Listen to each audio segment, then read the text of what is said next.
warahmatullahi wabarakatuh.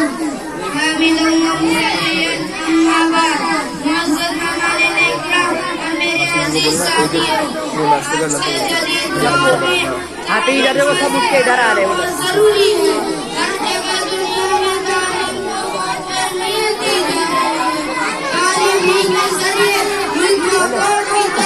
होती है और वो मुल्क आगे बढ़ता है। मुल्क में जितने अफसर ज्यादा तालीम याफ्ता होंगे वो मुल्क उतनी ही तेजी से तरक्की करेगा। आज के दौर में तालीम हासिल करना सिर्फ मर्द ही नहीं औरतों पर भी फर्ज किया गया है, इसलिए औरतों को भी तालीम याफ्ता होना बहुत जरूरी है। मुल्क की आबादी औरतों पर मुश्तमिल होती है, इसलिए औरतों को भी तालीम याफ्ता होना बहुत जरूरी है।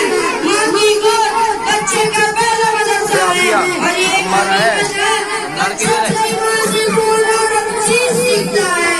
उसकी पहली तरबियत उसकी माँ की तरफ से होती है।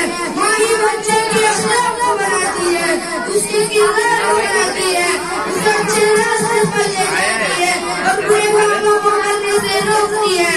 अपने बच्चों की अच्छी तरह से परवरिश करती है, उसे अच्छी तरबियत देती है। अपने बच्चों की अच्छी तरबियत और परवरिश करने के लिए माँ तालीम याफ्ता होना बहुत जरूरी है, क्योंकि उसे पता होता है क्या फर्क है और क्या सही। जो तालीम याफ्ता होता है अपने बच्चों की गाइडेंस और परवरिश भी नहीं करता। यहाँ खड़े रहे, जो भी आएगा उसको आगे भेजते जाओ। यहाँ खड़े रहे, सलाम करो। जो तालीम याफ्ता होती है वो पुराने रीति रिवाज पर यकीन रखती है, उनकी आदत भी रहती है। कुछ मालूम नहीं होता, जो रस्ते बात चले आ रहे हैं मजबूरी को पूरा करती है और इसी जियारत की वजह से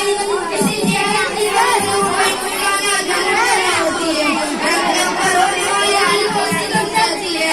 दरअसल अपनी जियारत की वजह से चलती है। जो तालीम याफ्ता होती है वो पुराने रीति रिवाज को नहीं मानती, उस समय की कदर करती है। मुझे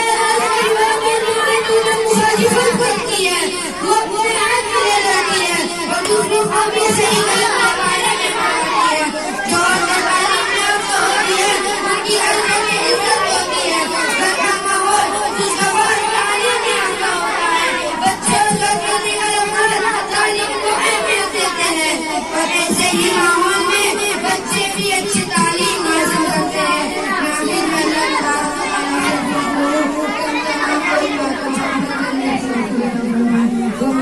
Thank you.